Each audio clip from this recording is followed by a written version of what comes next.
Good morning everyone, and welcome to our regional conference, Embracing the Digital Age, and we will discuss the present and the future of work for young people in the Western Balkans. We focus today on the Western Balkans, but actually the topic that we will be discussing of new forms of work, platform work, the entire impact of the digitalization of the world of work and the world of learning as well is very relevant also for other countries. Let's me introduce first a few technicalities of our meeting. So it's like housekeeping rules. We would kindly ask you to rename your name so we can see who is with us today. Please keep your microphone muted unless you are given the floor to speak. We would also very happy to see you if you can start your video.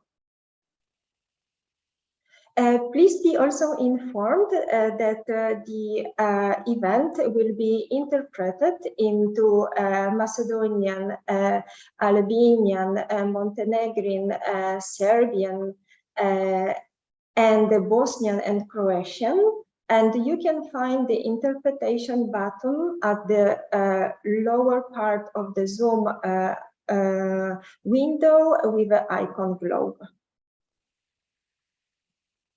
Here, well, yes, please, if you could rename yourself so we can see who is with us. And with these technicalities, I think that we can open the meeting today, where actually we would like to reflect with you how we can foster policies in order to bring opportunities by the new forms of work, new forms of employment, how we should mitigate the challenges that digitalization brings with itself. And actually, in the second part of the event, we would like to also reflect with you which should be the priorities for action to boost youth employment and also skills development, particularly in this highly flexible labor market, and how education and training systems should adapt to those flexibilities.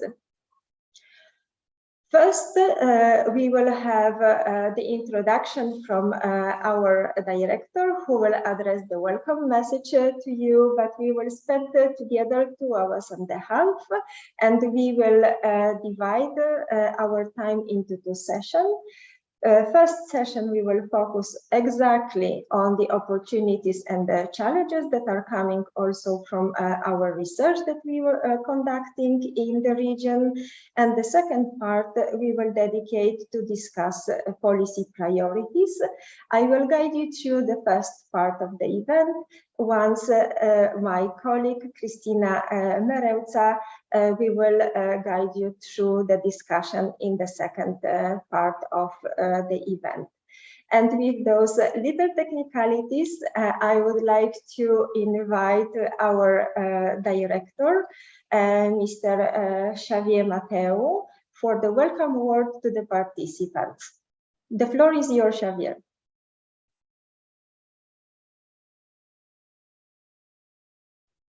Thank you very much, Simona. Good morning, authorities, experts, colleagues, ladies and gentlemen. On behalf of the ETF, welcome to the conference Embracing the Digital Age, the Present and Future for Young People in the Western Balkans. I want to give a special warm welcome to young people joining us today.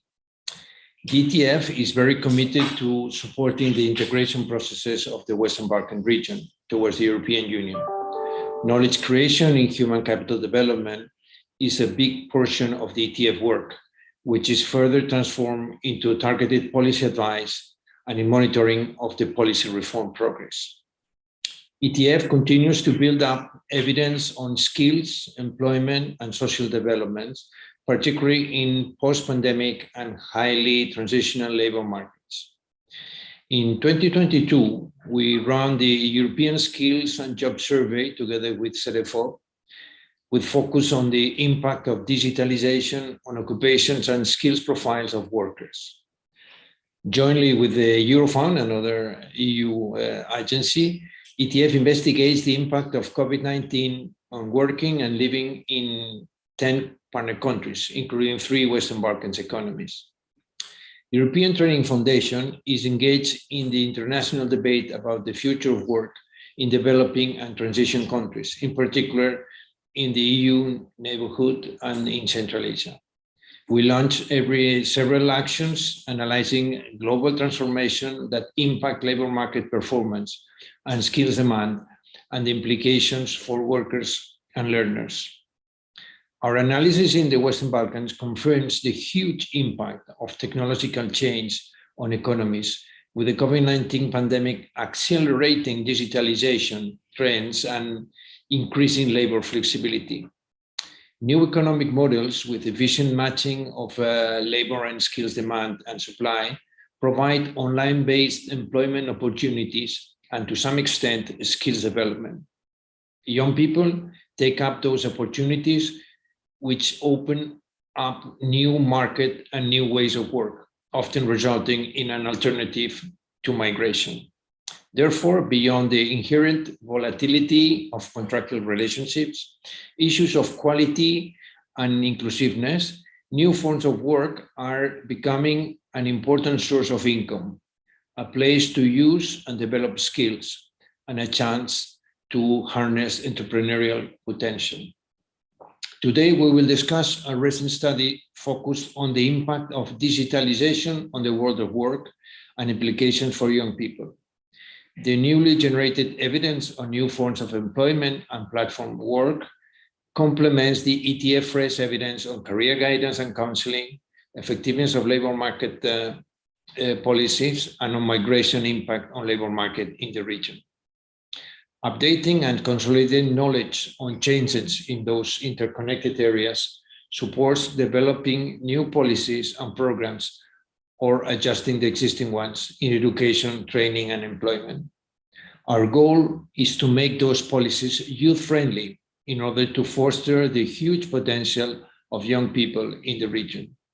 The Youth Guarantee, being operationalized now in the region, is a remarkable example. The ETF works jointly with the European Commission and the ILO to set a solid ground for building a better present and future for young people in the region. Today's conference, as was now anticipated by Ivona, aims at consulting with you the findings of this study and stimulating the reflection on new employment and learning trends, often not visible in traditional data, but very much present and growing in the region, with young people as their main actors, the protagonists. So your opinion is essential for us. We will also like to discuss together the immediate and long-term policy implication of such trends. Therefore, I wish you a fruitful reflection and discussion today. Thank you.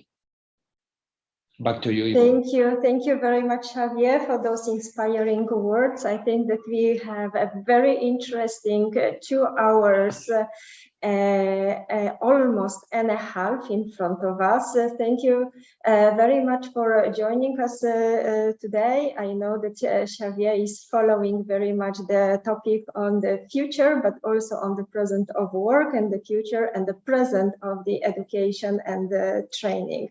So thank you very much again, Javier. And now I think we can pass to the first part of the session, where we will reflect on what is happening on the ground, how digitalization is changing our world of work, but also our world of learning, and actually our world of living as well. But before I pass the floor to our distinguished speakers, I would like to ask the participants, what do you think, whether the digitalization that changes how we live, how we work, and how we learn is an opportunity or is a threat?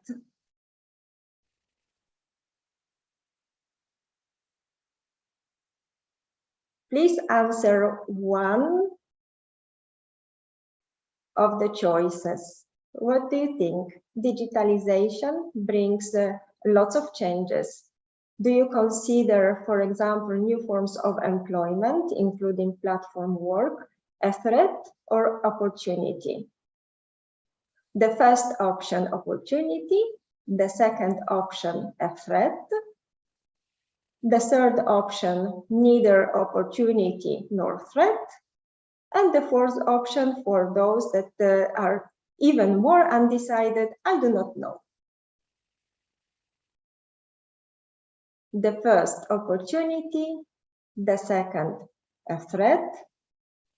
The third, neither threat nor opportunity. And the fourth, I do not know.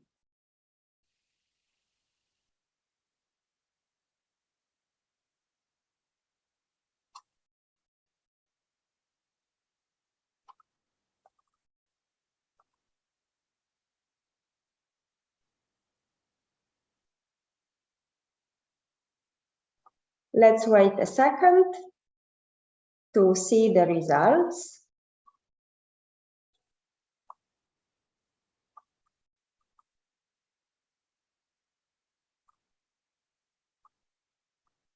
Oh, the results are quite optimistic, I must say. The majority still think that the changes that digitalization brings are opportunity.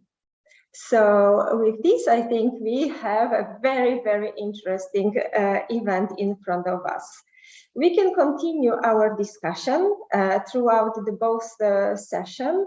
And as you already realize, the chat is open, so please pose your comments and your questions to the chat. I would like to also welcome very, very warmly the colleagues that are following us in the streaming on social media, who can also pose questions and comments there that will be transposed to our chat. And with this, let me invite our colleague from the European Commission, Anna Bańczyk, who is a deputy head of unit, Future of Work, Youth Employment in the Directorate-General for Employment, Social Affairs and Inclusion, who will introduce the proposal for the directive, a very important step for improving the conditions of platform work and platform workers. And Anna is following very closely the subject of the future of work, but she is also one of the drafters of the directive. So Anna, please, the floor is yours. Thank you very much, Ivona. I see that somebody is going to help me with the slides, for which I'm very grateful. Thank you very much also to the ETF for inviting me to this very interesting event and giving me the opportunity to talk about the proposal for the directive. So if you could go straight into the substance with the next slide, please. I wanted to start by telling you that, in fact, the European Commission has been looking at issues around the new forms of work already for a while. So this proposal for a directive grows from a certain context.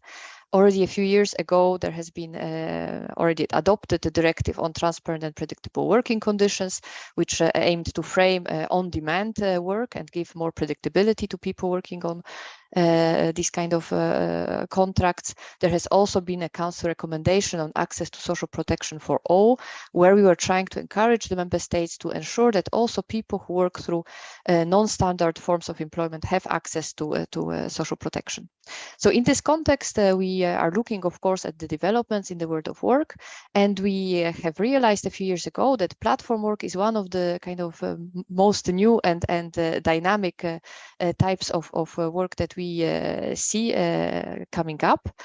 I will not go into this definition that I have here on the slide, just to say that basically platform work, what we mean by platform work is some kind of matching between supply and demand for labor, which is very dynamic, which is often split on tasks, and which can have very many forms. This is platforms like the transport, the ride-hailing platforms, delivery platforms that we mean here, but also platforms that intermediate work that is done completely online, like translation or design and so on. So next slide, please.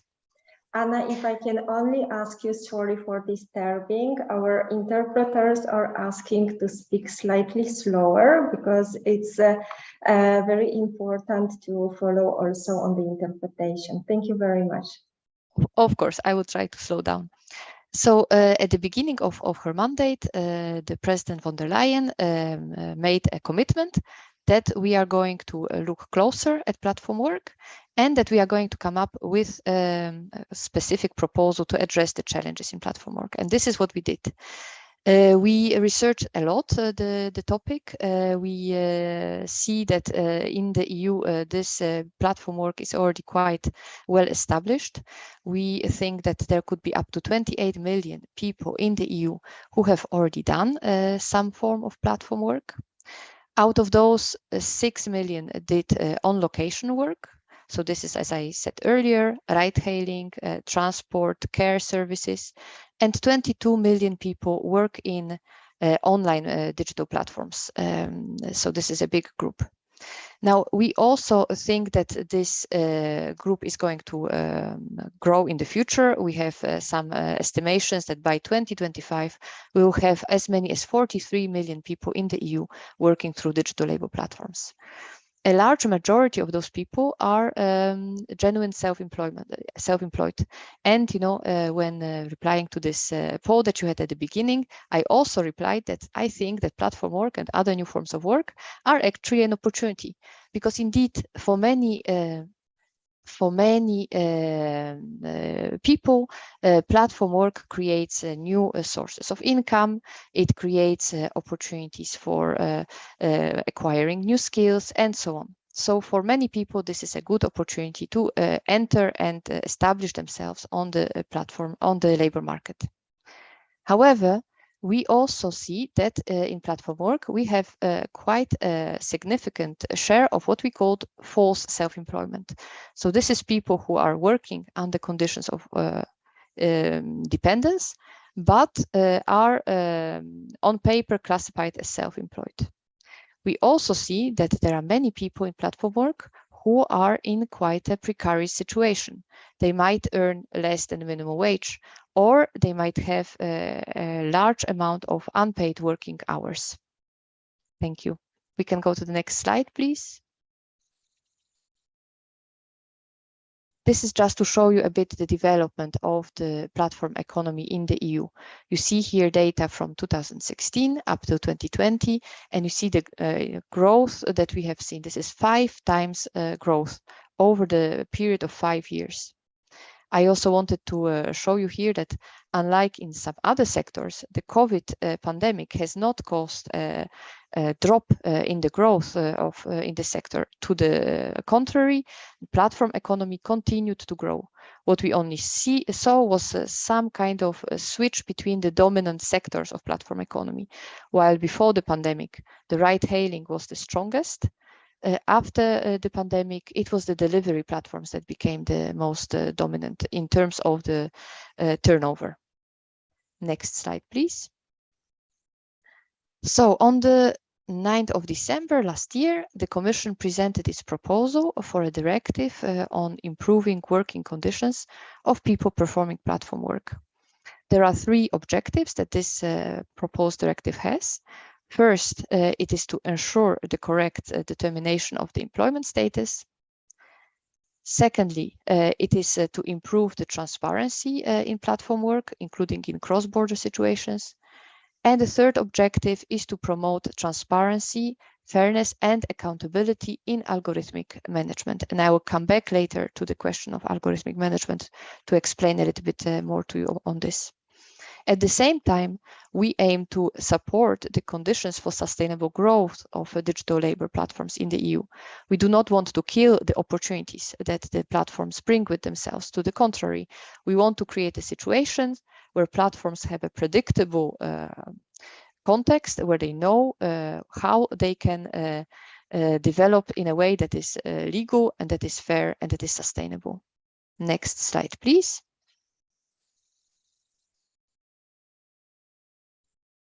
So as I said, the first objective is to clarify the employment status of people working through platforms.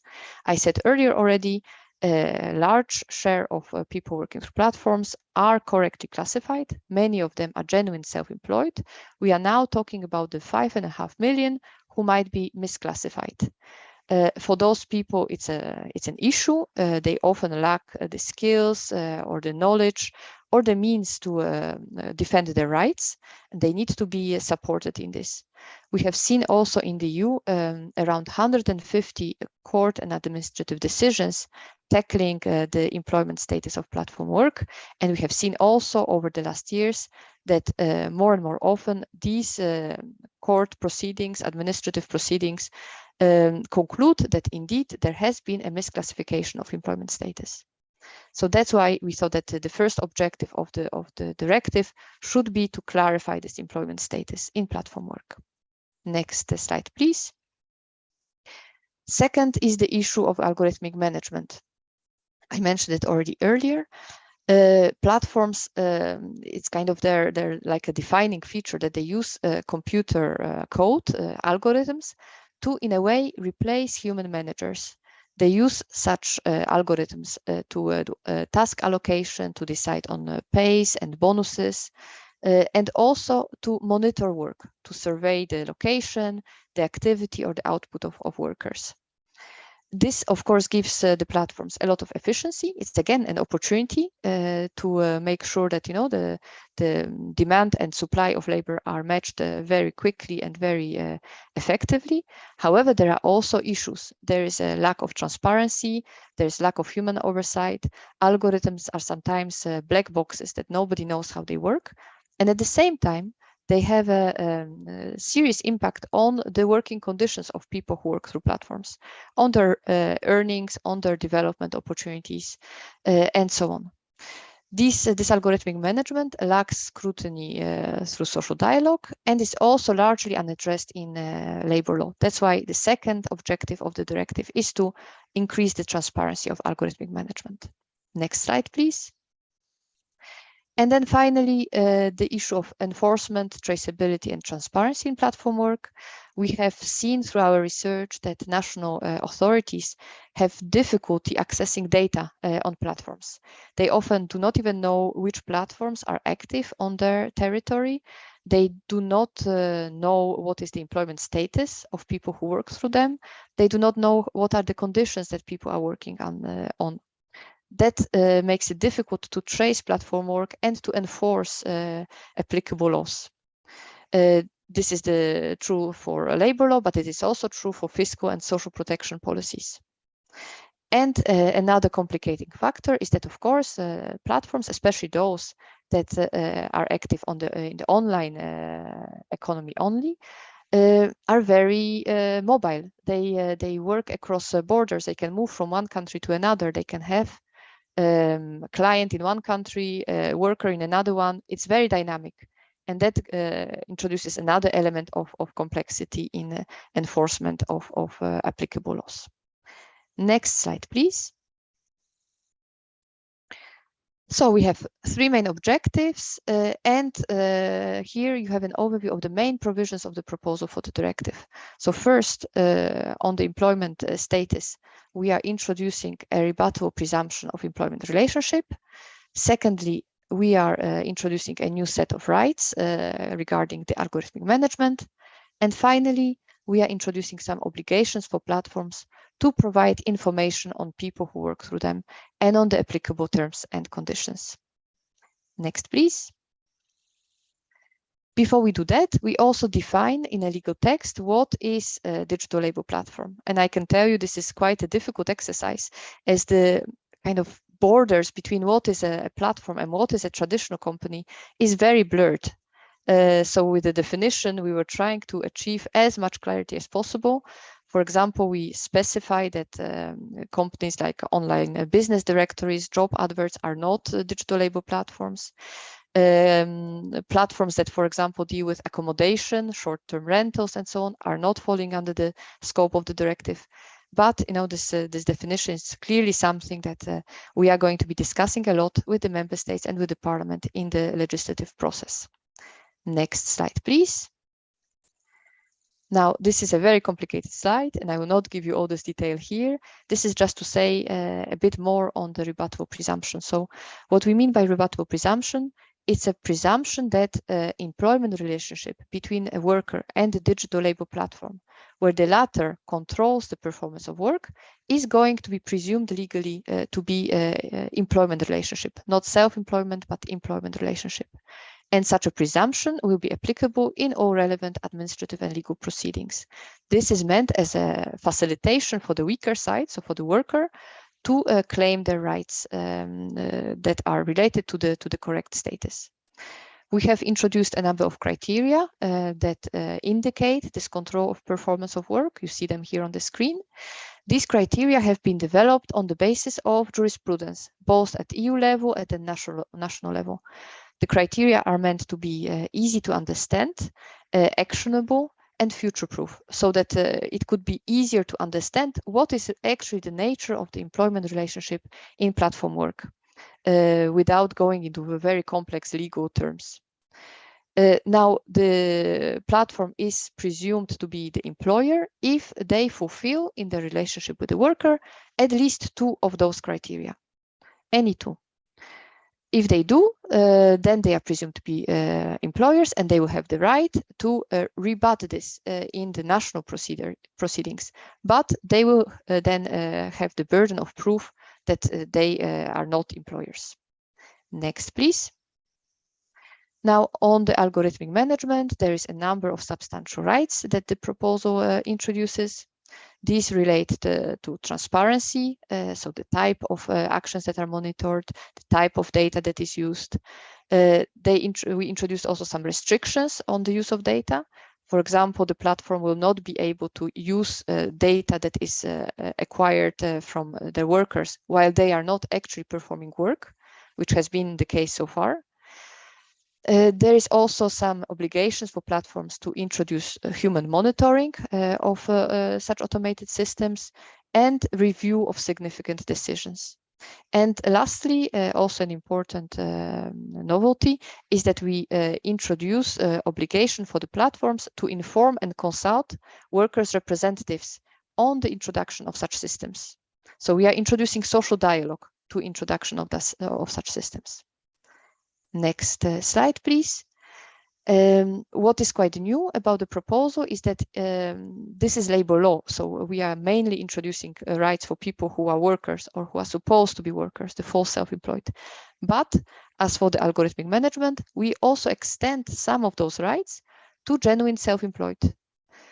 We do that because also for those genuine self-employed, these kind of systems have a big impact on their opportunity to bargain and to shape their own working conditions. So this is quite a new solution that we are having in this proposal. Next slide, please. And finally, on the transparency on platform work, which I introduced earlier, there we have some obligations for platforms to declare as employers that the work that is performed by platform workers, but also we make sure that authorities can request such platforms for information on the numbers of people that work through them, on their contractual status, and on their terms and conditions. All this with the hope that we are going to introduce more transparency for authorities and facilitate enforcement of working conditions in platform work. Next, please. This is just to tell you where we are in the process. So as I have said, the proposal was presented by the Commission in December. Since then, we are in the interinstitutional negotiations. So the proposal is now discussed in the Council. And also in the Parliament, there is a rapporteur already who is looking at the report, and the Parliament is also going to be preparing their opinion. We hope that, within the next year or two, we are going to come to a compromise and that the directive could be adopted. So that's all on the directive. And I just wanted, with the last slide, tell you that, of course, our work on the new forms of work is not finished. We are already looking at other issues. First of them is the algorithmic management in the broader labor market. I said earlier that we see the algorithmic management as a kind of defining feature of platform work, but we see also that is more and more used outside of platforms in traditional businesses. So we are looking at the transparency and the kind of rights around algorithmic management in the broader labor market. And another topic that we are looking at closely is the rise of telework, hybrid work, and the issue of the right to disconnect. This is something that the European Parliament, for example, has been calling for quite strongly. So this is another field of study for us for the coming years. And I would finish here. We would be happy to answer any questions. I hope that I slowed down a little bit. Apologies again to the interpreters if I was too fast. Thank you. Thank you very much, Anna. Definitely your work and the proposal for the directive is a real inspiration for the countries who are now reviewing their legislative frameworks, also adapting to the flexibility of the labor market. While we are waiting for the questions from the chat, please, colleagues, this is the unique opportunity because we have Anna with us and we can dedicate a few minutes for discussing the topic. I would like to, Anna, ask you, how do you think, which would be, well, the priority steps that the countries could take in the Western Balkans in order to bring those opportunities that the flexible forms of employment, and in particular labor platforms that give a lot of flexibility to work, even globally, which would be the first steps to take, and then which would be the most important in terms of mitigating challenges? Yes, thanks a lot, Ivana, for this question. I think that the first step would be really to map the labor markets, to understand, to what extent the digital labor platforms are there, what is the population that is using those platforms. We see that quite diversely also in the European Union. There are countries where platforms are mainly used by young people, by students. They fit with the concept of student jobs, for example, and that's often quite positive. There are others where platforms are mainly used by migrants and even sometimes illegal migrants, and then you have all sorts of different challenges to tackle. So I would say, first of all, try to map the platforms, try to understand what is the population that is working through them, try to see who are the actors who could support sustainable growth of those platforms. This is often social partners. Social partners sometimes need a bit of support to reach out to people who work through platforms, but they can be very helpful in ensuring that the working conditions through platforms are good, and that people who work through them can really make the most of those opportunities. Thank you very much. Very relevant advice. Let me pass the floor very quickly to our colleague Stelianos Paragiannis, who is following the chat, because now I can see that we have many comments and questions. Stelios, please, if you could take one or two comments and questions. Thank you very much. Good morning, everyone. Well, it will be quite hard because there's questions picking up all the time. So let me start with a taxation-oriented question, please. How are self-employed people who are working online taxed in the EU? Is it similar from country to country, or there is no agreement on this? Yes, here I'm not an expert in taxation. Our proposal is very much in the area of labor law. What I know is that indeed the situation can be very diverse. There is the types of taxation regime will depend from country to country, and that of course increases the, I would say, the complexity, for somebody who works through platforms, for platforms themselves as well. How to make sure that people are compliant with the very diverse obligations that you have all across. There are some proposals also in the area of taxation. In the EU on platform work. I could possibly share with Ivona later a link to a proposal for a directive in this area. The idea is that digital labor platforms would declare on behalf of their workers their income to national authorities. But again, I'm not an expert here, so if somebody's more interested, I can point to the right direction, but I will not be able to say much more here now. Oh, perfect. We can use the information. We have a very interesting question linking the legislative part with the General Data Protection Regulation. Are they synchronized? Is there something there that should be mentioned? And linked to that, a more on-the-market question, how the new directive is expected to impact Upwork.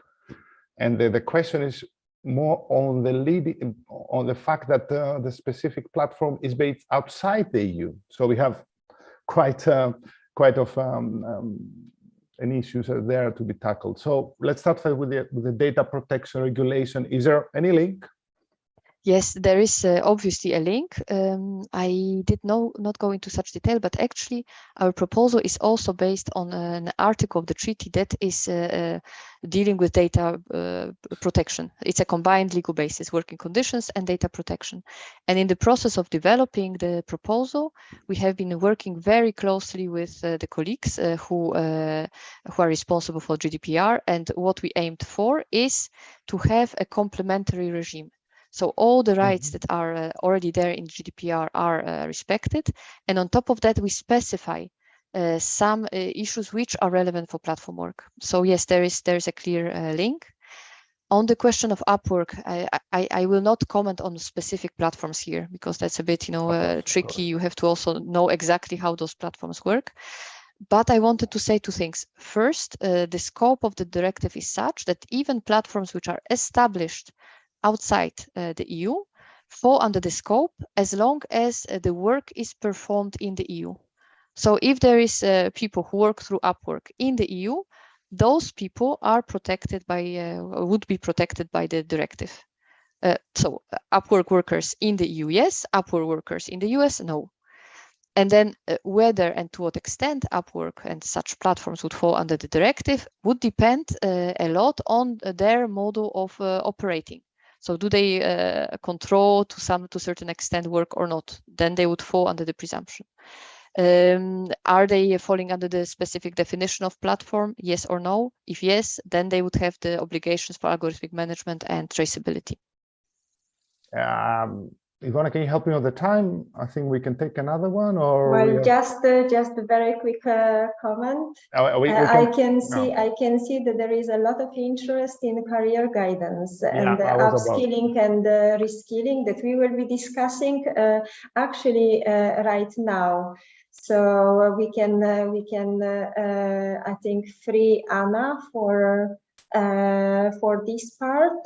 If you see any interesting comment, please go ahead. I can see from social media also on actually digitalization and the digital platforms from Richard McKenna that we will be discussing exactly what are the preconditions for the new forms of work and in particular platform work. Stelios, if any specific question to Anna, please go ahead. Another taxation on the cooperation of the digital platforms with the tax authorities, I guess.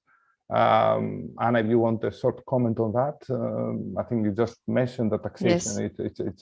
It's a tricky thing. And then there is a number of technical questions. I think the best we can do, Ivona, is take them on board, collaborate with Anna and the other, and then send the answers.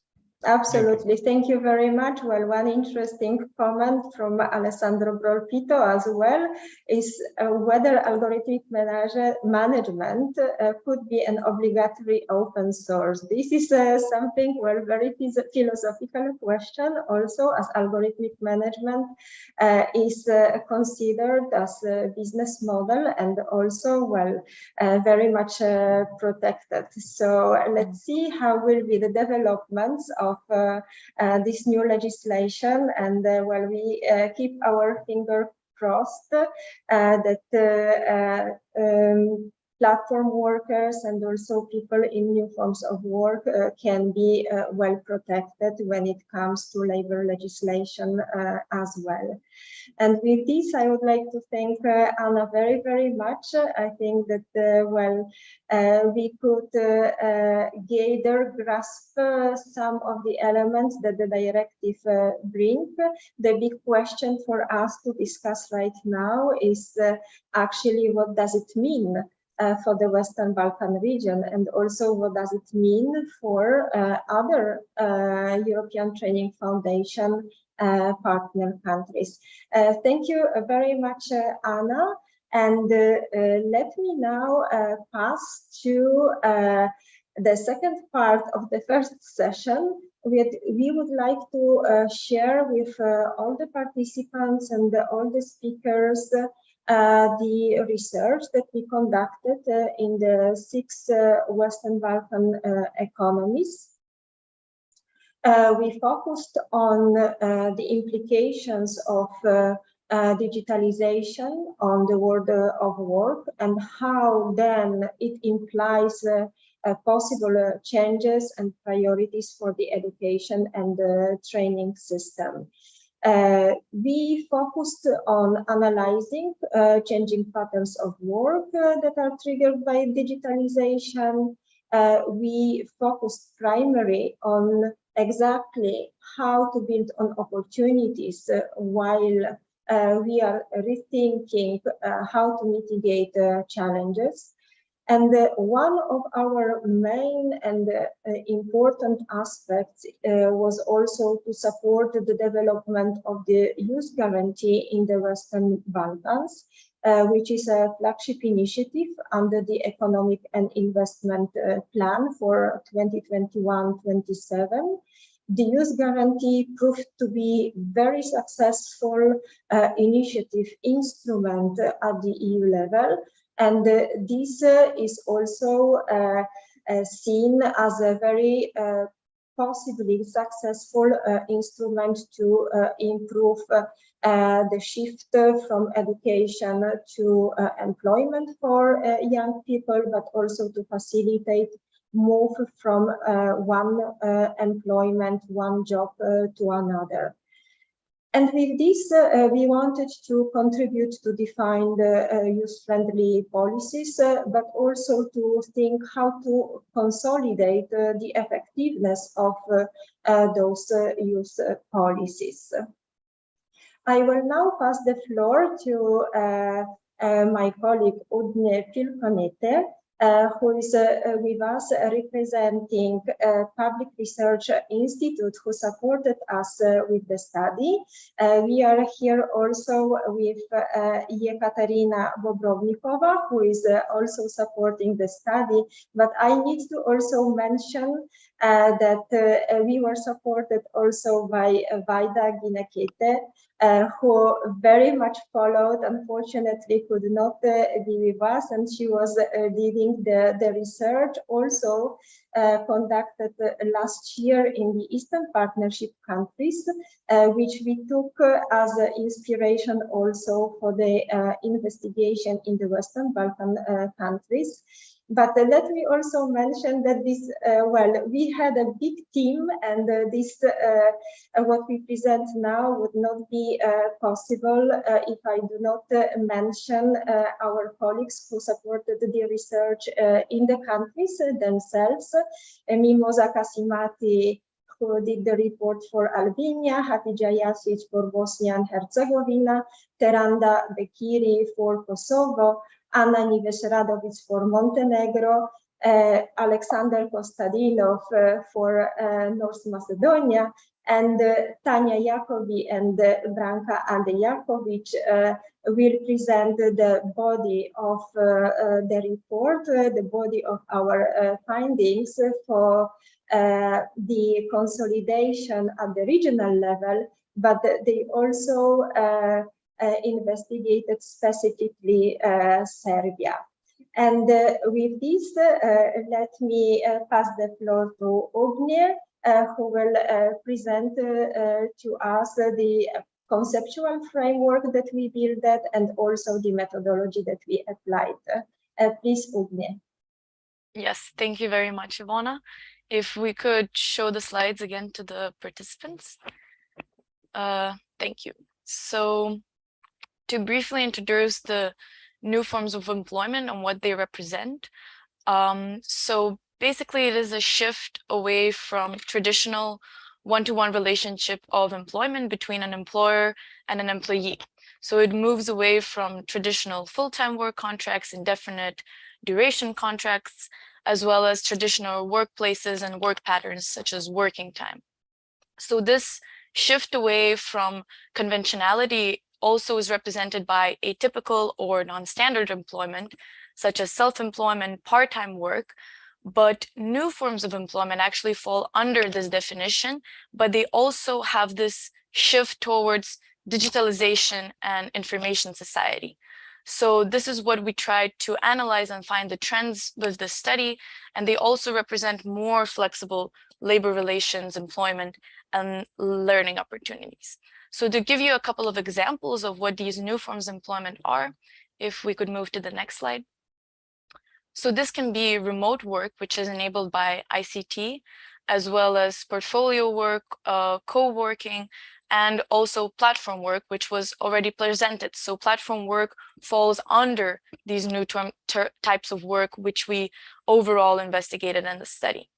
So to move to the next slide, what is platform work? So I think Anna already gave a very good description of what platform work is, and it was the main aspect of the study that we analyzed and delved deeper into the analysis. But basically it is the, as mentioned before, it basically is the transaction between the client and the worker, which is intermediated digitally by this online platform. So yes, I think we can move on to the next slide. So there are a few dimensions that also Anna already covered that help to distinguish platform work and how it manifests in the labor markets. So the main dimension that we analyzed in the study is focused on the on-location platform work and the remote platform work. So the remote platform work, as we already heard, is basically any services provided online remotely. So these can be software development, creative design, and then on-location work requires this on-site presence. So I think we all have ordered food via food delivery platforms, but it can also be distinguished between high complexity and low complexity work. So for example, for remote work, which is high skill, we can have software development services provided by freelancers, but also on-location services can be provided by high-skilled professionals, such as photography services, for example. But these are still very much digitally intermediated by the platform. So low complexity on-location and remote platform work is also very present. So for example, this could be online microtasking, or for on-location services, this constitutes ride-hailing or delivery services. So to present the methodology we employed to study these trends and new forms of employment, first of all, we conducted desk research and interviews, and this was done on a country level by our national experts, which Ivana presented, as well as on a regional level. So we also analyzed quantitative and qualitative data. This was to better understand the labor market context in which these new forms of employment function and operate, as well as data on atypical employment and the level of digitalization in the region. We also analyzed the policy frameworks to better understand the legal status and the legal framework under which platforms in the region operate, as well as we analyzed the interviews with public policymakers, platform workers, platform owners, as well as legal or labor market experts. So if you could move to the next slide. Another methodological tool that we employed in the study was the automated data collection analysis. And this included web scraping of 4 global freelancing platforms, of which the names you can see in the slide. So this was to support the analysis of remote platform worker profiles and their trends and what are the main, for example, genders common on online platforms, as well as the most popular occupations among Western Balkan freelancers. So in order to triangulate the automated data that we collected for this study, we also used sources from Gigameter and Online Labor Index to have a better representation of what are the profiles of these remote platform workers. And if we move to the next slide. Lastly, our methodology also employed a stakeholder survey, which was targeted at stakeholders from 6 Western Balkan countries, as well as international and regional organizations.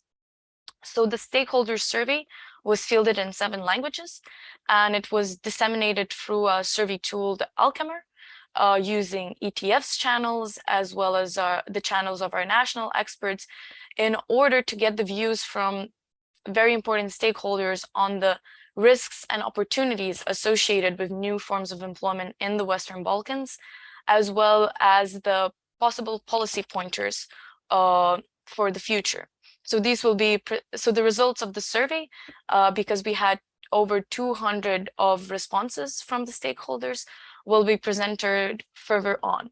But now, with this nuanced methodology and conceptual framework, we can present the findings of our study. And with that, I want to pass the microphone to Branka and Tanya. Thank you very much, Ogne. We hope that everybody will have time to read both the regional and the national reports, because they're really full of interesting data. I'm coming from one organization which is studying future work and platform work for 5 years, so I think that I can easily say that technological advancement and digitalization already came to Western Balkan, and that they're shaping the labor market. And that although COVID-19, like everywhere, pushed these trends and accelerated them, we also know that, especially in Serbia and North Macedonia, we have countries which are recognized both at the global and European level as very strong providers of online digital work. And they qualify in the first 4 or 10 states per capita with the largest supply of online platform work. We can always ask ourselves, how come that in Western Balkans we have so many workers working globally? And I think that one of the answers to that question is that really we have this, low level of employment among the youth in our countries, and this was certainly one of the reasons why they were looking for a global opportunities for job. And then this is something that obviously platforms are offering. Then there is a flexibility of work. I think that everybody now likes flexibility of work a lot. And what is also, let's say, good, an opportunity given by platforms is that formal qualifications plus practical skills are important for success.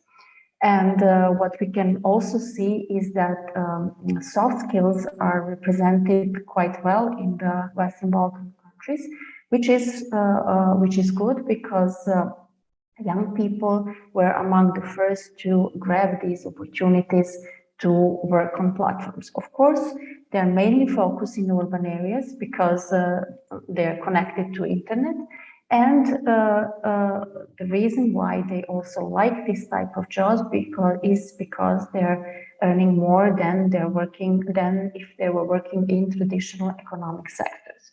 This is both true for online work and on-location work, which is slightly less developed in our countries, which is also logical because it is connected to a purchasing power of the citizens, and therefore it is less developed in our countries. But we also believe, and we witnessed that this type of work is also growing. Unfortunately, most of these workers are working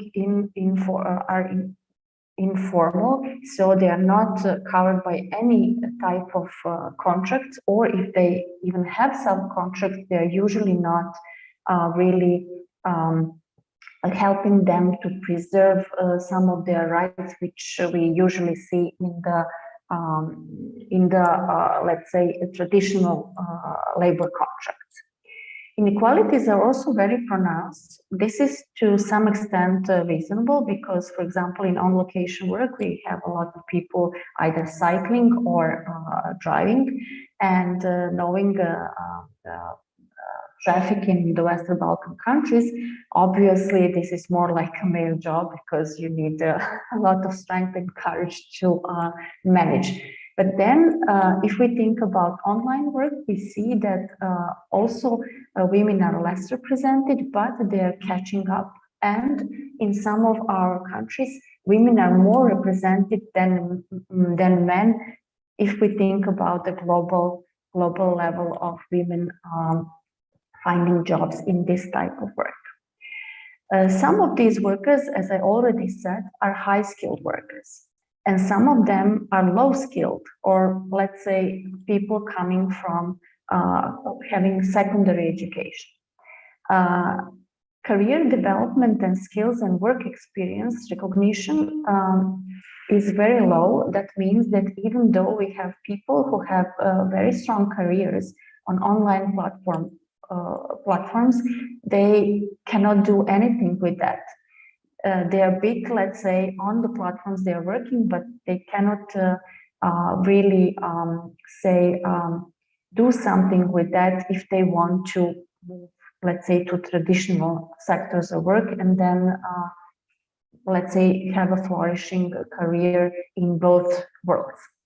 On the if we think about on-location work, then the skills are not very much used. And what is also important is that on-the-job learning, although it exists in online work, is not well recognized. And this is one important place where we can both learn from platform workers, way how they learn and how they skill and reskill themselves. But also we have to work on and focus more on how these skills can be improved. Some forms of work are not recognized and evidence is fragmented. As we can see from the European level, it's also the case in Europe.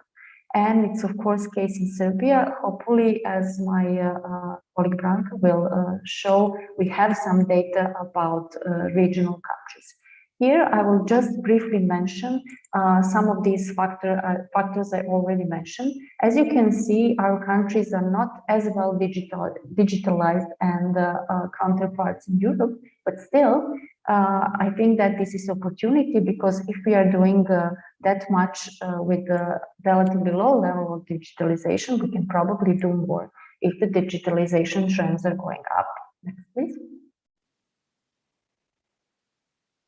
Then you can also see that digital skills are not very much developed among our countries, but as we saw, people are learning on platforms and we can help them to learn more and discover these opportunities in this new labor market. And next, please. We see that there are high labor market entry barriers in the Western Balkan countries. It's very important to remove them, especially for young people, and platforms can still be as attractive as they are, even if young people can have both, let's say, both opportunities to work on traditional labor markets and on global markets. Thank you. Now I'm passing to my colleague, Branka. Thank you, Tanya. I think that most of the things that I will present have been already said. But let's try now to imagine the differences that you already know about, but the differences between remote platform work and online work. What we have found in our regional study. Surprisingly or not, most remote workers from the region actually work on global platforms, like Upwork, Freelancer, Guru, and so on and so forth. There are also other like domain-specific platforms, tutoring English language, providing or looking for design solutions and so on and so forth. And we know that quite a number of workers from this region actually work for those as well. For this purpose and for this study, we measured global online platforms. The region provides services in two sectors predominantly, although there are other sectors, but we are not going to talk about those now. You can read about other sectors in the report. So two sectors really dominate, and this is ICT sector and creative industry. Somehow the workers from the region find themselves located in these specific industries. We also see that some of the countries also lead on some other professions, but this is like an individual characteristic. What is also important to note, although we already seen it, is that we have a high increase of remote workers in the last couple of years. As a research organization that started to study remote work and on-location work several years ago, as Tanya mentioned, we noted a slow trend in increase, let's say before COVID. But somehow the COVID situation really gave impetus not only to on-location work, but also to remote work. When we talk about the leaders among Western Balkan countries, Serbia has been one of the leaders for many years when we talk about absolute numbers, but North Macedonia in the last couple of years actually has been the leader when it comes to the number of workers per capita. And next slide will show you how the countries actually provide labor on these platforms that I just described, and what was the change in a year and less than half, so year and a half. You can see that, for example, in May 2020, Albania provided only 24 workers per 100,000 population on these 3 platforms that we observed. And just have a look how the situation is changed in August 2021. And I'm not going to present every country because you can actually read and see how the change impacted on all of them. I will just present the regional average, which shows that the number is really increasing. But one important notion needs to be borne in mind. The number of workers is increasing, but it doesn't really mean that all these workers get the work. And this is due to global competition, but again, you can read about it more in the report. Next slide, please. When we talk about on-location platform work, as opposed to the one that is defined by remote work, we see that in our countries, local platforms dominate. And this is kind of a surprise. Most of the local on-location platform companies started to emerge, let's say, in around 2015, and then really accelerated their growth during the COVID times. Now we see one global platform present in all the countries that we observed, and this is Global Delivery Platform. We expected also some other companies to enter the regional market like Volt and now DoorDash and others, but this trend is probably going to be visible, although slower than we expected. I think that my colleagues already covered most of the information that we have on this slide, so we can move to the next one. Here we tried to compare the information about remote workers and on-location workers. You already know that the age of these workers is not so young. The people are either students, which use some of this work for substituting their income. But in most cases, and this is the confirmed finding, is that people we observed are usually between 25 and 35 years old when we talk about remote platforms, and 25 and 40 years old when we talk about on-location platforms. What does it mean? It means that these people actually do have some working experience, and they most likely opted for this kind of work because it provides, as you can see a little bit later, better pay than the work in traditional services in their countries. By and large, all these workers are educated, both remote and on-location workers. When we talk about remote workers, of course, they have high education and even higher, though on-location platform workers are also with relatively high education, and in most cases, they have secondary school and sometimes even university degree. The biggest problem in our environment is actually contractual relationship. And this is something that is probably, I would like to say or like to think, should be addressed as soon as, because we see that actually these workers are either misclassified, that is A, or B, they end up in informal economy. When we talk about remote platform workers, they are usually self-employed because in most countries, this is the only way how they can actually register. As for the on-location platform workers, we see different modalities.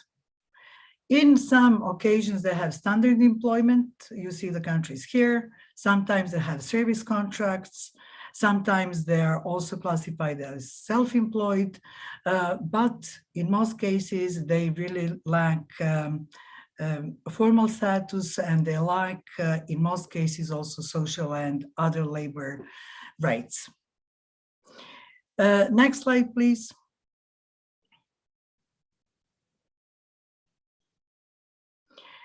I think Yvonne already started with this question. So what are the opportunities when we talk about platform work in the region?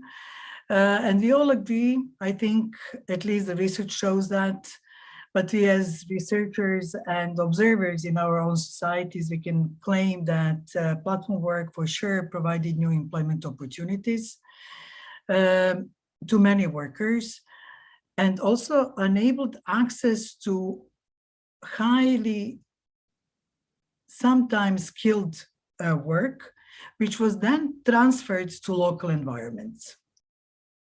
This is something that is really an important characteristic of this kind of work. Why our workers love this work? It is, as I said, because of good pay and flexible working arrangements. So this is something that we need to bear in mind when we think about opportunities. On the side of negatives and weaknesses, one of the biggest threats, weaknesses, is actually a lack of social protection and labor rights. And this really is, I think, striking in all of the countries that we observed. Second important point is insufficient accreditation and recognition of the skills that these people actually have and gain through their engagement on platforms. And this is really a point that should be addressed, we believe, in policy actions in the times to come. On the side of positives again, we would say that platform work for sure helped reducing unemployment in our countries.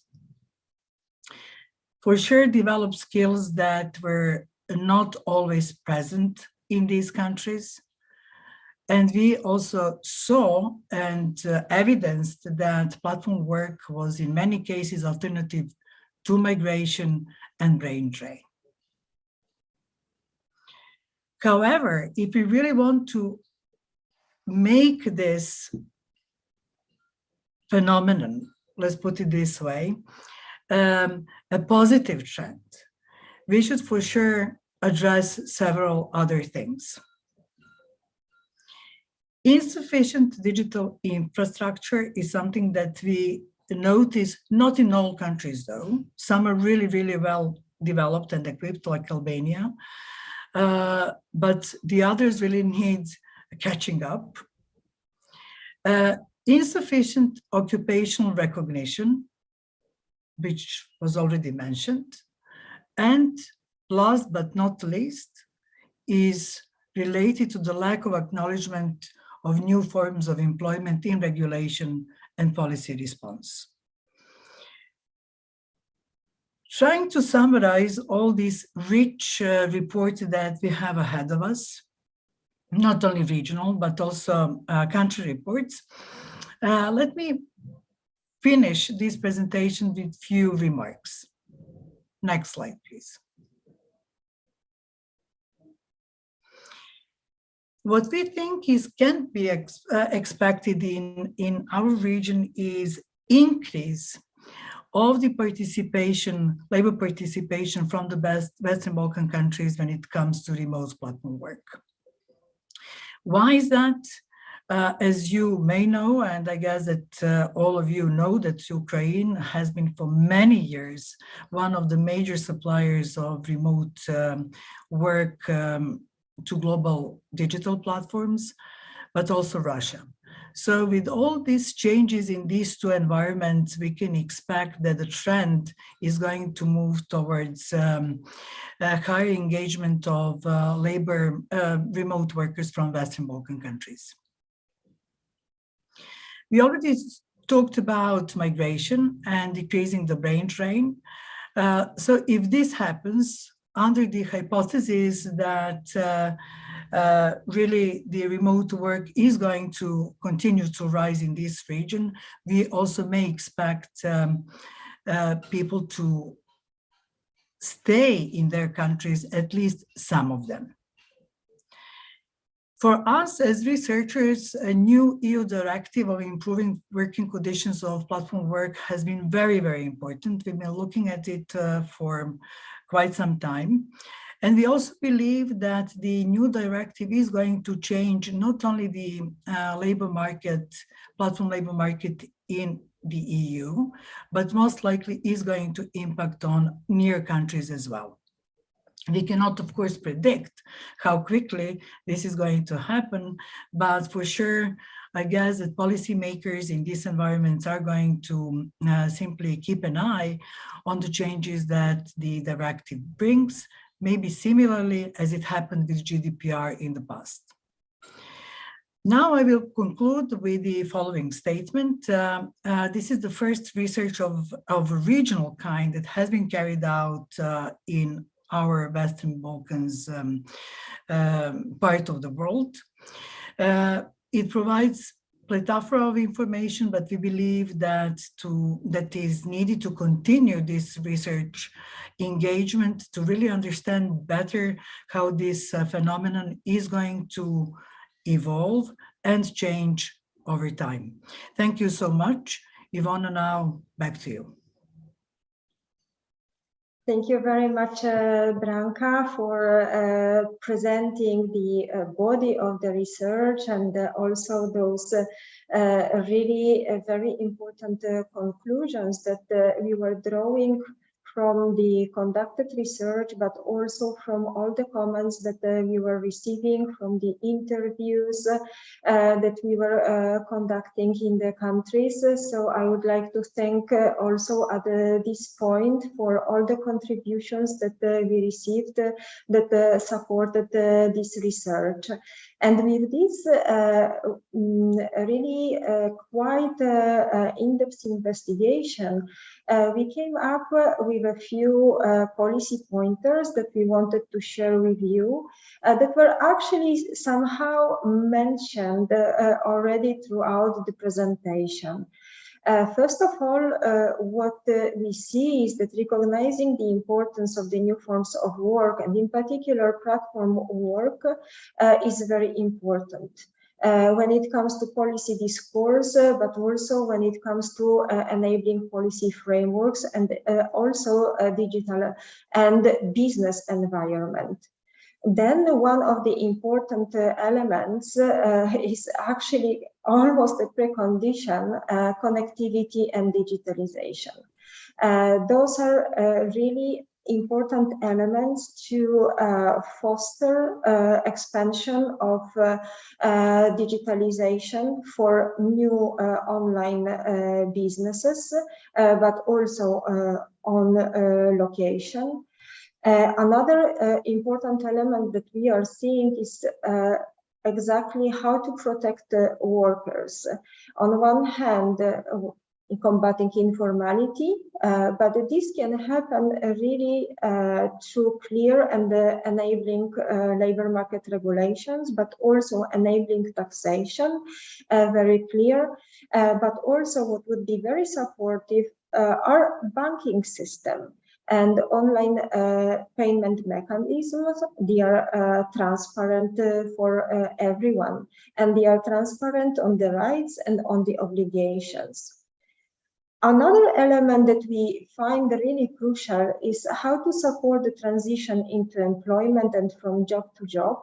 And we see a particular role of public employment services for really improving the labor market outcomes, but also for giving opportunities to young people to profit from those new forms of work and from those opportunities.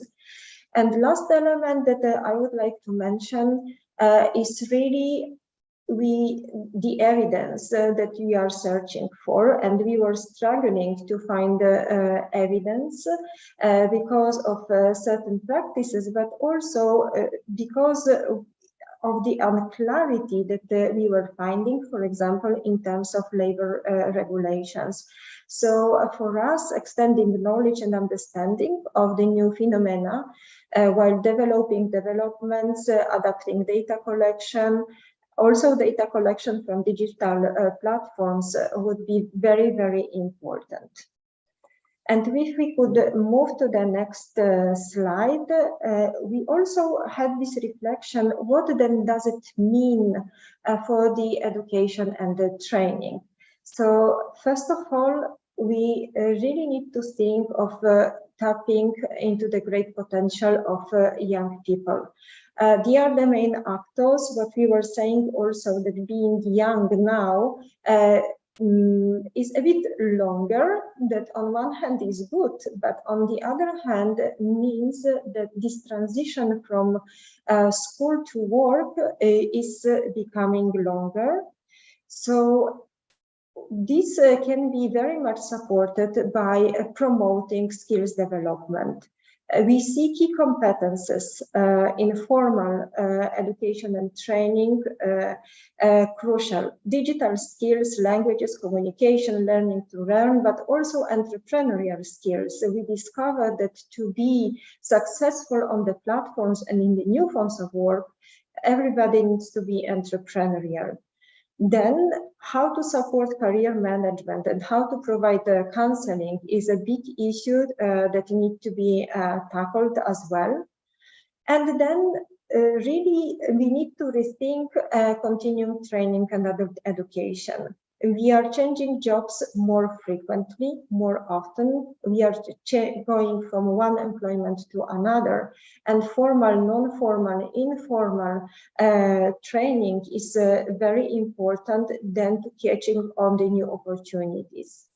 And the key issue that we also identified is that really we need to think about portability of work experience and skills that are gained in the job, and recognizing those in new forms of employment and platform work. So we were thinking very prominently about skills recognition, validation, and certification. And with those elements, we asked our stakeholders through the survey that we conducted, quite a wide survey, which of those policy pointers they would see as important. If we could move to the next slide.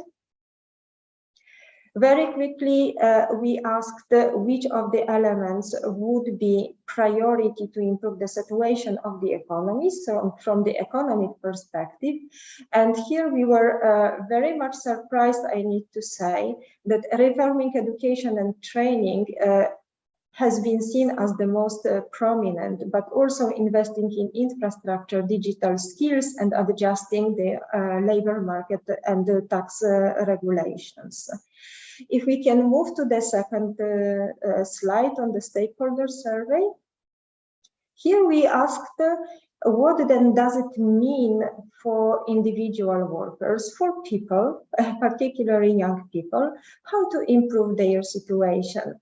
And here again, a bit by a surprise, I need to say, we can see that the recognition of work experience, but it has come throughout our research, but also skills gained through new forms of employment is very important. Transversal skills and the access to flexible education and training were seen as three priorities then to put forward. And with this, I would like to conclude our presentation. And while we are taking some questions and comments, I would also ask you through our little poll, which actually pointers you see as a priorities for action. So from what we see in this context of flexible employment, what you see as policy actions key to support young graduates and workers, you can choose three most relevant according to you. As the first option is to guarantee access to flexible education and training. Option 2, foster transversal skills, for example, foreign languages. Option 3, improve access to social services and benefits. Option 4, improve access to employment services and active labor market measures. Option 5, provide information, counseling, and guidance. Option 6, recognize work experience and skills gained through new forms of work. We have quite a number of options. We have also other as the last one that we would be very happy if you could share with us your proposals in the chat, while we could dedicate still just a few minutes for taking from the floor some of the comments and questions that Stelios will guide us through.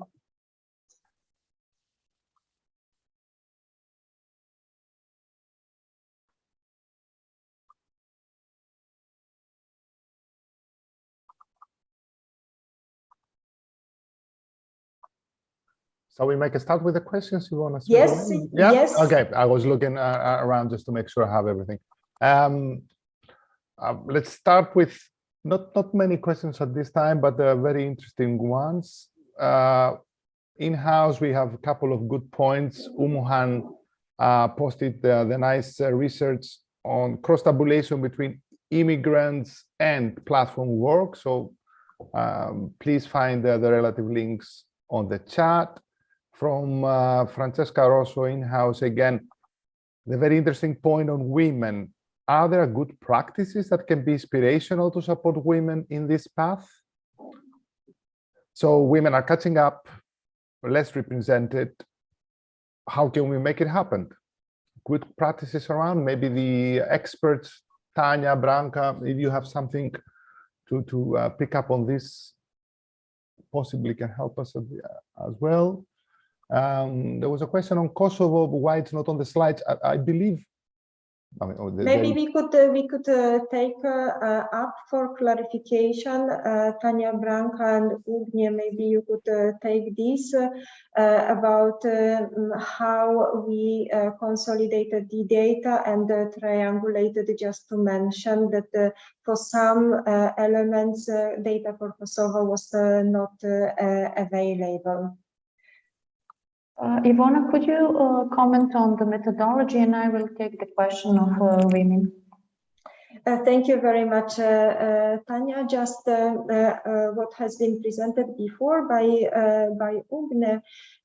We looked from different perspectives. So we combined the data, whatever was possible, but also for example, automatic data collection, we unfortunately came across some resistance from the platforms that are blocking sharing the data, as they are preserving their algorithm, their business models, but also information on workers. So we triangulated the data from GigMeter that was presented by Tanya and Branka, and actually they are responsible for it, and we are profiting from their excellent work. But we also looked at the online labor index that is developed by Oxford Internet Institute, and then we combine this with a scraping directly from the platforms when it comes to online labor platforms for remote work. At the same time, we also looked at what is happening on the ground, meaning on location platforms. And there we investigated and we consolidated the information on different platforms that are present in the countries and also in Kosovo. So I would like to invite the colleagues really to look at the Kosovo report that should be shortly published, that there are many information interesting to follow. Please, Tanya, just quickly, because we need. Yes, thank you. Well, I will say that we researched women a lot, and then we have special reports about that. What we found consistently is that actually this inequality for women is coming from the offline sector, meaning their previous education, which is often not in STEM skills, and therefore when they enter platforms, they usually work in those occupations which are less paid. Otherwise, we found out that women on the platforms have a strong entrepreneurial skills, that they see themselves as very, let's say, empowered. And we think that, therefore, that the major policy action should be actually in the offline world, in the sense that women should be empowered in a sense of their in terms of education. So going to different faculties offering either IT or STEM skills. And second, they need support in terms of negotiation price, because usually women are asking for less amount of money than men. These are only some of the things why women are less represented. Otherwise, we haven't seen that platforms themselves are discriminating women.